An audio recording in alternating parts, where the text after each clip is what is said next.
Fever fans had been labeled toxic ever since Caitlin Clark arrived, with critics arguing that their passionate support bordered on hostility. And for a while, it seemed like that narrative was gaining traction. Media figures ran with the idea. Former WNBA players echoed it, and skeptics began to question whether Indiana Fever fans were crossing the line. People on social media calling her, basically calling her every name under the sun because she chose to play in Indiana. These are the same people that are like, oh, she'll never play in Indiana for obvious reasons. And she went and defended the Indiana fans and was like, talking about, she was basically like, talking positively about the fans that were interacting with her positively, and was responding to one of the crazy posts about her being like, I'm getting screenshots of things you were saying about. But then DeWanna Bonner, a 5-time All-Star and 2-time WNBA champion, decided enough was enough. With one simple tweet, Bonner shut the conversation. For weeks, the Indiana Fever fan base has been under attack. The narrative? They're toxic, hostile, and driving players away. Cheryl Swoopes even claimed that WNBA players wanted nothing to do with Indiana. It's a lot. So you have players that are very significant on this Indiana Fever team that are like, I don't want to be here. That's where I want to be. Yeah. Now listen, what you said, there's a lot of shit going on. What kind of things you said? I'm not in the locker room. Okay. But I'm talking about more social media. Okay.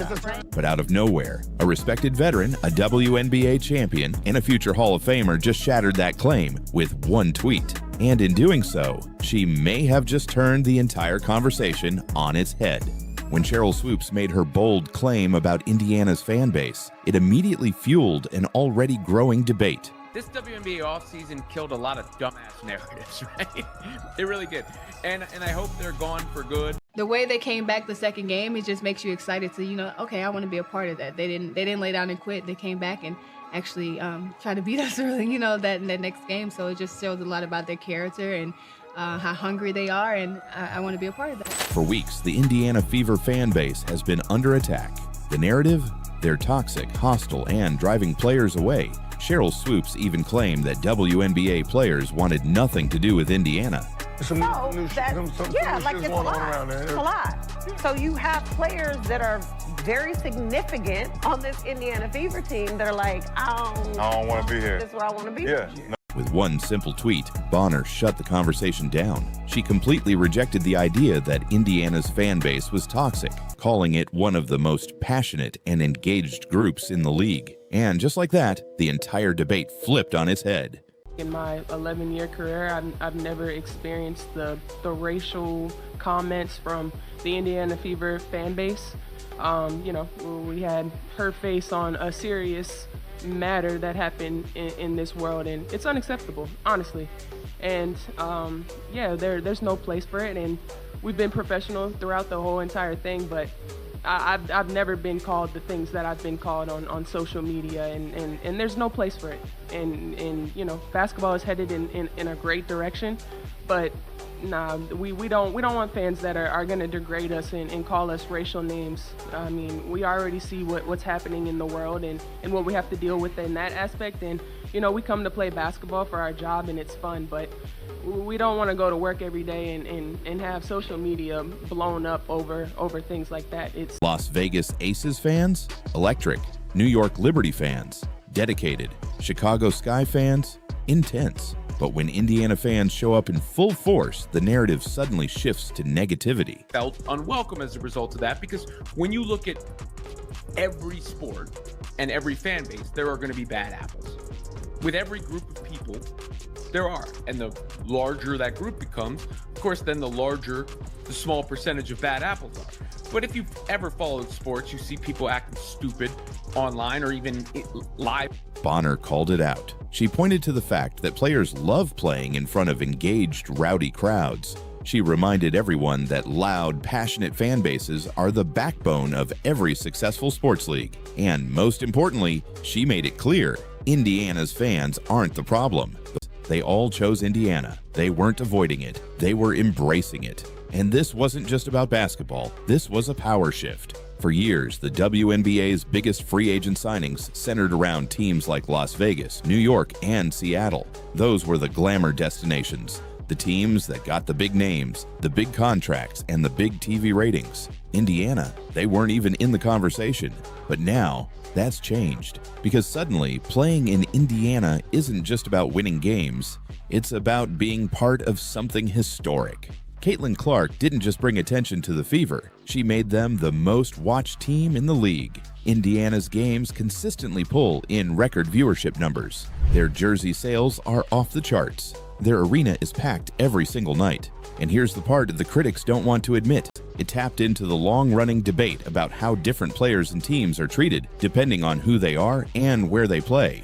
And there was another layer to this. Bonner's comments tied directly into the ongoing conversation about media bias toward Caitlin Clark. The same voices criticizing Fever fans had also spent months picking apart Clark's every move. Whether it was her playing style, her attitude, or even her celebrations, Clark had been under a microscope since stepping into the WNBA.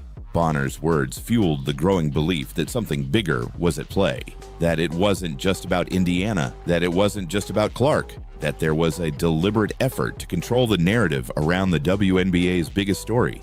Because if Indiana Fever fans were truly so toxic, why were star players lining up to join the team? Because if Indiana Fever fans were truly so toxic, why were star players lining up to join the team?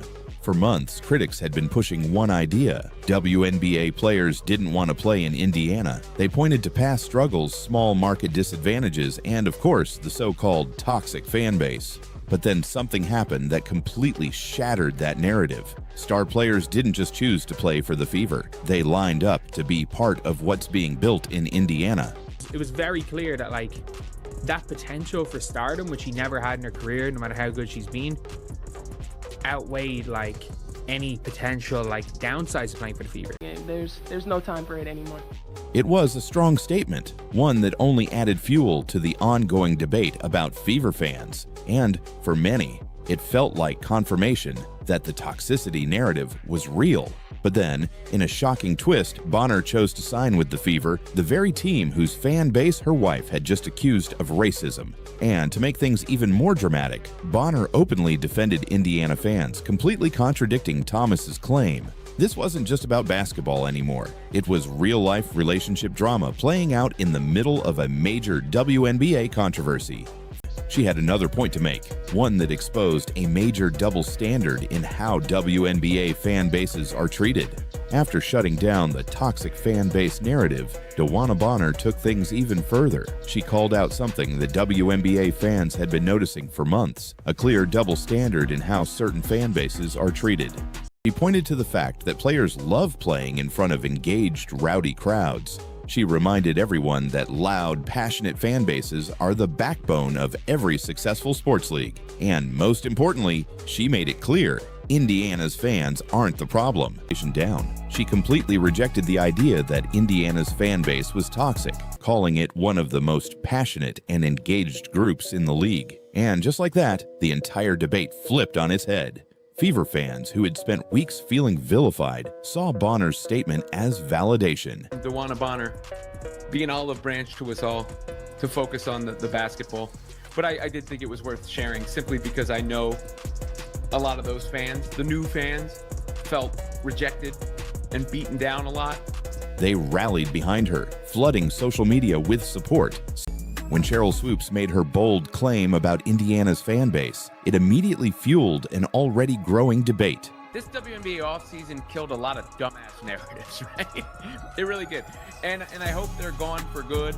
And I hope we spend so much less time discussing nonsense. But I think we've seen it stamped out this offseason. And one of those narratives was people wouldn't want to go to the Fever because of the Fever fan. Fever fans had been labeled toxic ever since Caitlin Clark arrived, with critics arguing that their passionate support bordered on hostility. Fever fans didn't just support Caitlin Clark, they turned her into the most marketable star the league has ever seen.